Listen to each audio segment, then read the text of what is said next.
Hey everyone, Jason here, and today we are going to talk about ADHD and raise a little bit of awareness on ADHD and some of the factors that can be involved with ADHD. So, first of all, how many students are currently being served with ADHD in the United States? Well, about 9.4% of children have ADHD, and of those, about one-third of those children don't receive services. Another study by theinquirer.com found that less than 43% of students with ADHD had individual education plans or IEPs for special education, and less than 14% had so-called 504 plans, which by federal law would allow the students with physical or mental challenges some special accommodations. Students with ADHD could get some extra time to take tests or complete assignments.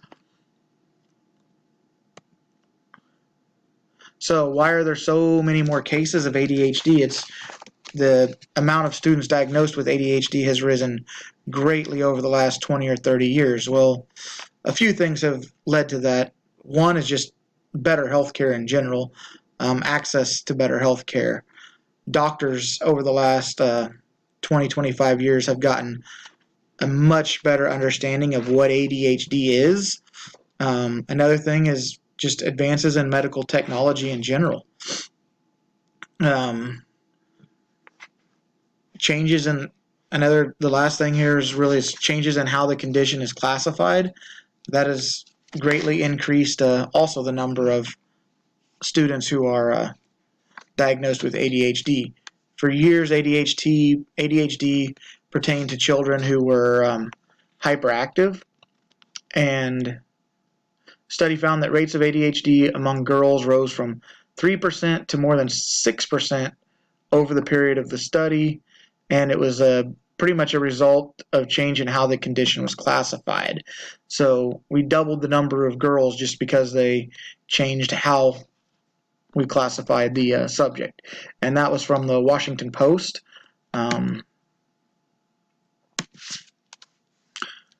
Behaviors. So boys and girls, there's two different, or actually there's three different behaviors. There's combined, which combined is actually the most common type, but there's predominantly inattentive type A, predominantly hyperactive impulsive type, and then, like we said, combined, which is the most common of the three.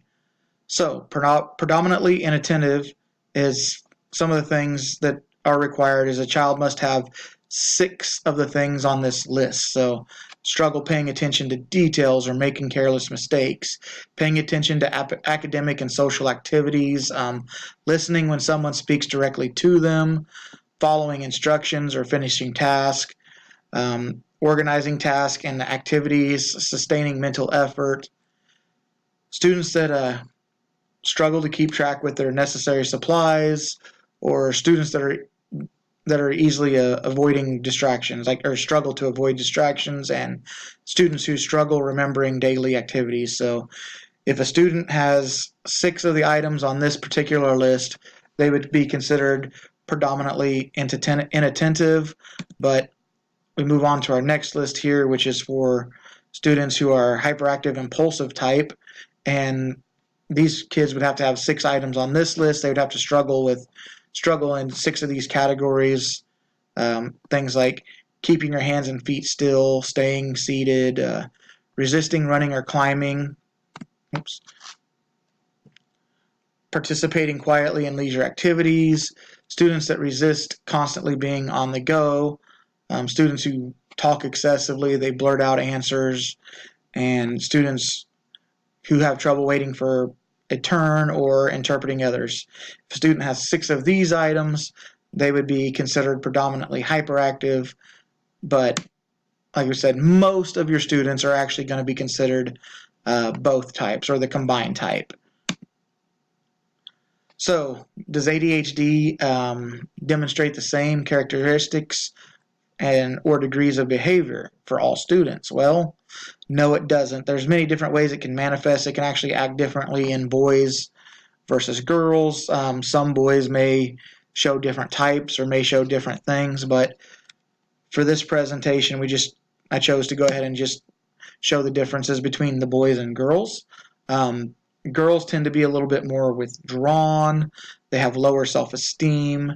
They have higher anxiety levels, some intellectual impairment, difficulty with academic achievement. They tend to daydream more. They have trouble focusing. They appear not to be listening and tend to have verbal aggression, such as like toward their peers, such as teasing, taunting, or name calling. Where the boys are usually a little bit more impulsive. Their hyperactivity, such as running or hitting kids, they tend to get in more trouble. They have a lack of focus. They have an inability to sit still. They tend to show more physical aggression. They talk excessively, and boys are frequently interrupting others. They say most of the studies all show that it seems to be a little bit harder to diagnose the girls than the boys because the boys are so impulsive and loud. It's where the girls are more withdrawn when they have it for the most part. So, but it will manifest individually in each child, whether they be a boy or a girl, a little bit differently. So these aren't necessarily everything. Every kid may not have every single symptom on this list, but for boys and girls, these are typically the differences you see between the boys and the girls. According to the IDEA, students with ADHD are identified as a subcategory of students with other health impairments. So ways we can reduce distractions in the classroom. One is we sit students near the source of the instruction. So put the student up front where the instructor is going to be, and you can kind of keep an eye on them and block them from other distractions in the classroom. Stand near the student when giving instructions. Again, this will help block them from other distractions, and you get to keep a close eye on them. Another good way is to put them near a positive role model in the classroom. So when you sit your ADHD students down, don't put a bunch of ADHD students or necessarily an ADHD student and one of your bad students next to each other. They're going to the ADHD student will kind of feed off your bad student, and those distractions will be really hard for him or her. Where if you can put him by a student that is a very good role model and quiet and does what they're supposed to, it'll help keep your student from being distracted and really help them stay focused in the classroom. Another thing you can do is establish rules and routines, and then when you do that, post those classroom rules.